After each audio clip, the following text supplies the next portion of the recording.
afecta mucho la guerra con Irán y Estados Unidos. Prácticamente no vamos a poder salir a la mar para poder trabajar. Con todos los gastos es demasiado. A veces salimos cerca para regresar, porque a veces no queremos llegar más abajo, cerca a Callao, pero no tenemos combustible. Y prácticamente nos afecta porque es caro. La gasolina está subiendo a cada rato y no tiene un esto de parar.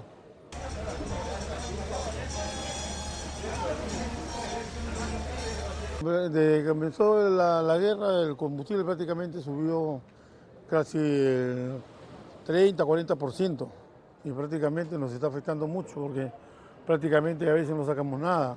Los lobos son los que se comen todo el pescado y prácticamente trabajando a veces no traemos nada ni para la gasolina.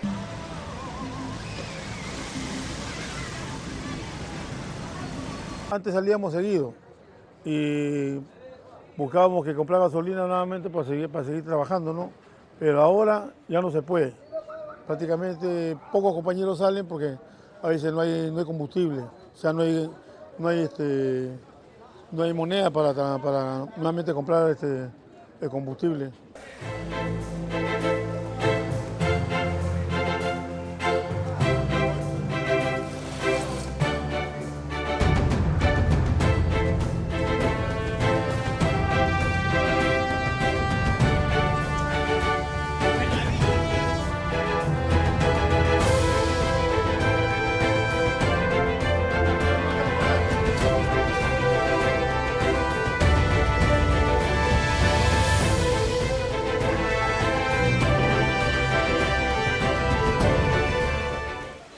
Nos ha afectado mucho la guerra porque ya no viene el público como antes, el combustible ha subido y hay poca gente que viene a comprarlo acá en el mercado. Y aparte de eso, acá hay cerca mercado, pues todas esas cosas. Sí, pero nos ha afectado bastante, ya no hay mucha demanda como antes.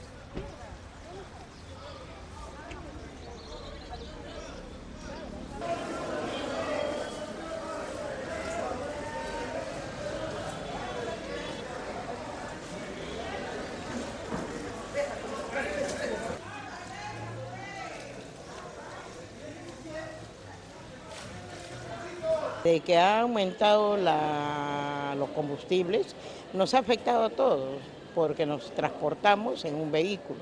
El combustible ha subido demasiado. El pescador también se ve afectado, porque los botes que ellos salen a trabajar, los trabajan con gasolina o petróleo.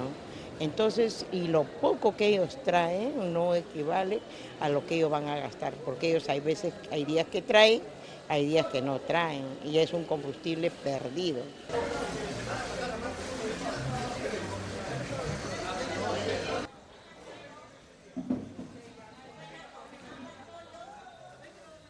El público ya no puede ni comer porque ya no alcanza. Nos ve afectados porque hasta nuestro negocio ha bajado. Y no creo que el mío nada más, sino de todos los que trabajamos en este rubro o en cualquier otro, sea pescado, carne, verduras, en todo afecta.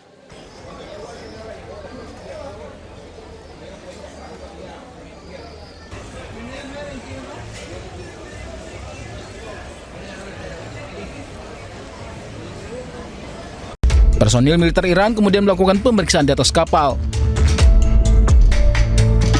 Dalam pernyataan resmi di media Iran, IRGC menyebut langkah ini merupakan bagian dari pengawasan ketat terhadap aktivitas di Selat Hormuz. Korps Garda Revolusi Iran atau IRGC mencegat dan menyita 2 kapal mencoba menembus blokade Selat Hormuz. Salah satu kapal yang disita berbendera Israel.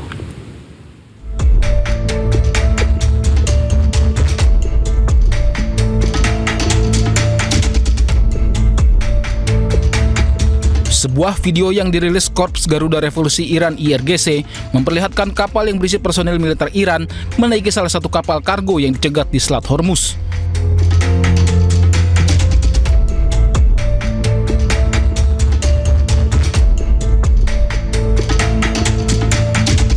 Personil militer Iran kemudian melakukan pemeriksaan di atas kapal.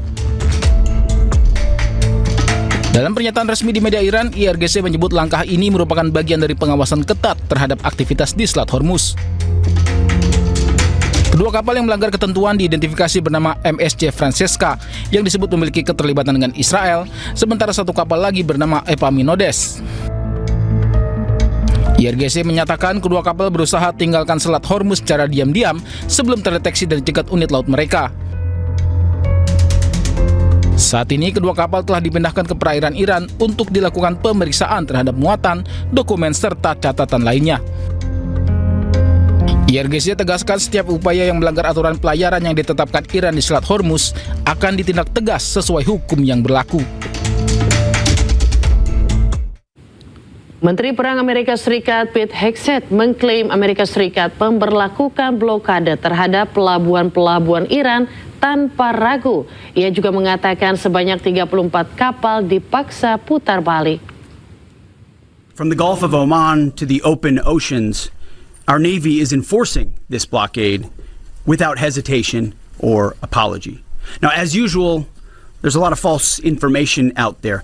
I'll say this, every ship that the U.S. believes meets our criteria, either Iranian ships or to and from Iranian ports, has been turned around. As of this morning, 30... Ya, tak hanya Iran, Amerika Serikat juga mencegat 3 kapal tanker minyak yang diduga terafiliasi dengan Iran di perairan dekat wilayah Indonesia. Blokade Amerika Serikat tetap berjalan untuk menekan Iran agar bersedia mengikuti perundingan damai di Pakistan.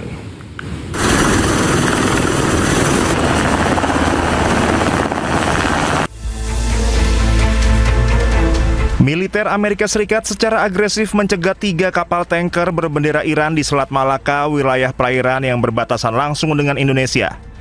Pencegatan strategis ini sengaja dilakukan Amerika Serikat di perairan terbuka untuk meminimalisir risiko ancaman ranjau laut yang kerap tersebar di area konflik. Fokus operasi Amerika Serikat kini bergeser ke arah Selat Malaka yang diidentifikasi sebagai titik kumpul utama bagi aktivitas pelayaran tanker gelap internasional.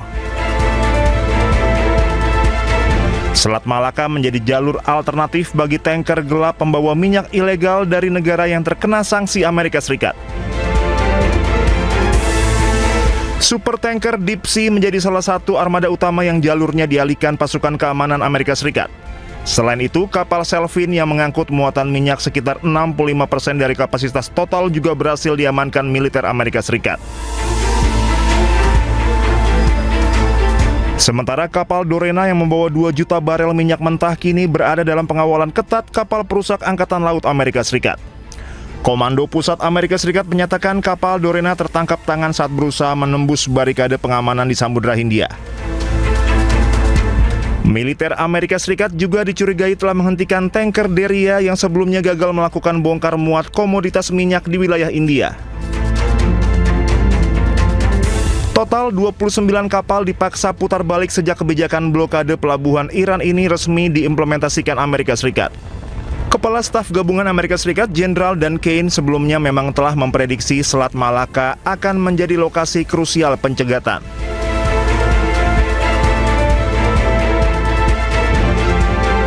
Operasi ini memicu balasan dari pihak Iran yang juga menyita 2 kapal kontainer di area Selat Hormuz sebagai bentuk protes.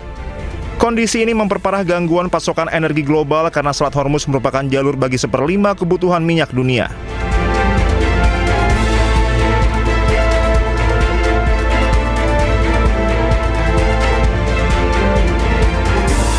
Meski Presiden Donald Trump baru saja memperpanjang masa gencatan senjata, Amerika Serikat tetap memberlakukan blokade laut terhadap Iran. Situasi di lapangan tetap memanas seiring belum adanya kepastian mengenai jadwal perundingan damai kedua belah pihak. Amerika Serikat memaksa Iran bersedia kembali duduk di meja perundingan diplomatik di Islamabad, Pakistan.